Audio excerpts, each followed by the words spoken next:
Hey everybody, welcome back. This week we are talking about the fruit of the Spirit, patience. And I hope that you've been patiently waiting for our time together. I have been. And to be honest, since we've gotten to know each other a little bit over the past couple weeks, I want to be straightforward with you guys.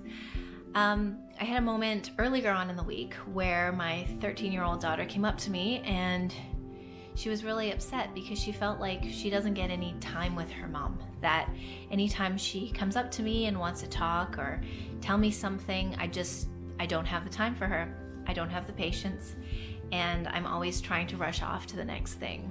And that really hit home for me because, one, she's completely right.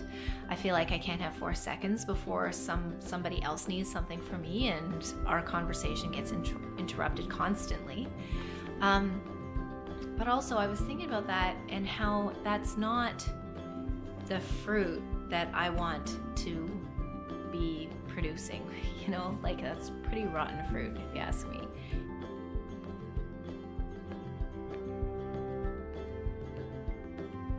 So when they talk about the fruit of the Spirit, it refers back to when Christ was constantly talking about fruit. So let's see what he says here in John 15. He says, "I am the true vine, and my Father is the gardener. He cuts off every branch in me that bears no fruit, while every branch that does bear fruit he prunes, so that it will be even more fruitful. No branch can bear fruit by itself. It must remain in the vine. Neither can you bear fruit unless you remain in me. I am the vine. You are the branches. If a man remains in me and I in him, he will bear much fruit. Apart from me, you can do nothing. If anyone does not remain in me, he is like a branch that is thrown away and withers. Such branches are picked up, thrown into the fire, and burned. If you remain in me, and my words remain in you, ask whatever you wish, and it will be given to you." And I've been looking forward to this week especially when we're practicing patience and searching for patience, because I was very hopeful that the Holy Spirit would show up and I would be able to tell you guys what a tremendous week I had with my kids and how I was so patient and everything was wonderful and I had plenty of time for them. But to be honest, this week was pretty run-of-the-mill. It was hectic.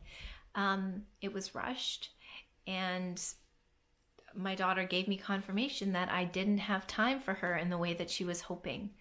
So then on Sunday, I was sitting at Mass, and I was thinking about this and praying about it, and I feel like God was revealing to me that it's not necessarily about our patience and us having patience with others so much as it is Him having patience with us. And how even though we are making these mistakes and we're rushing things or shooing somebody off when we should be taking time to listen to them, God sees that and He understands us and He's patient with us and He gives us another opportunity. And especially as parents, I think that we should be so thankful that we are constantly getting opportunities to try again and to start fresh. Our kids are so forgiving and so patient in one way, because when we have time for them, when we really have time to connect and be the fun parent and go out and play or sit down and read with them, they just gobble it up. They're so happy to receive what we have to offer them. So this week, I would like to encourage you guys, as opposed to beating yourself up for maybe being too hurried or distracted and not sitting down and giving focused time or attention to your kids in the way that you would hope that you could. Instead, focus on the time and attention that the Lord has given each of us, and for His unending patience with us, His unending mercy and forgiveness, and for the opportunity to start fresh right now and make it a whole new day where we can hopefully have a heart that reflects the Father's a little bit more. So I hope you guys have a terrific week. Feel free to give me any updates on how this journey's been going for you in the comments.